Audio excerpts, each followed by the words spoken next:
29 minutes now before the top of the hour. UN scientists raising the alarm on climate change in a 3,000-page report calling global warming, quote, a code red for humanity.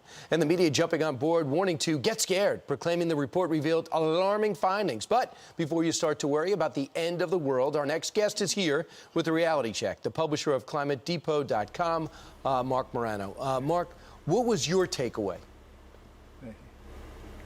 My takeaway, this is what the UN does every 3 to 5 years. And it's essentially, you don't have to trust the science. They're asking you to trust scientific institutions. And this is a political lobbying arm of the United Nations that pretends to be a science panel. They were started in 1988. Their goal is to scare everyone, to convince you into, quote, climate action. Al Gore has said these reports are, quote, torqued up. How else do you get the attention of policymakers? One of the lead authors of this report actually says he hopes it impacts the way people vote. And this is a guy in charge of one of the authors who's a climate risk specialist who actually potentially financially benefits off the report.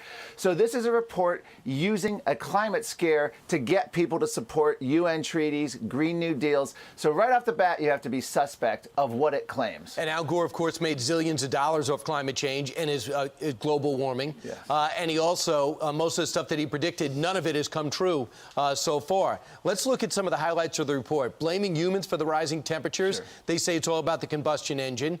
Concludes will surpass 1.5 degrees Celsius threshold, which the Paris Climate Agreement is trying to limit earlier, and warns the ice melt and sea level rises are accelerating, predicts extreme weather will get worse. Out of those, when people see the floods, when they see what happened in Europe, when they see that outside what's happening outside President Obama's place in Narragansett, Martha's Vineyard, when they see erosion, they think climate change. Do you? No, and here's why. Even the UN has to admit, you saw some of the key words you had up on the screen there, Brian, where will do this. They have a projection. So when current reality fails to alarm, they make scary predictions of the future. For instance, they claim in the data now that the heat waves have increased and extreme precipitation. Well, but on the flip side, they claim that global floods are not increasing, droughts are not increasing, hurricanes are not increasing, tornadoes are not increasing. So currently, the bulk of what they're claiming is not increasing. So they project it into the future. And interestingly enough, they claim that CO2 is at millions of years high and that the temperatures are unprecedented.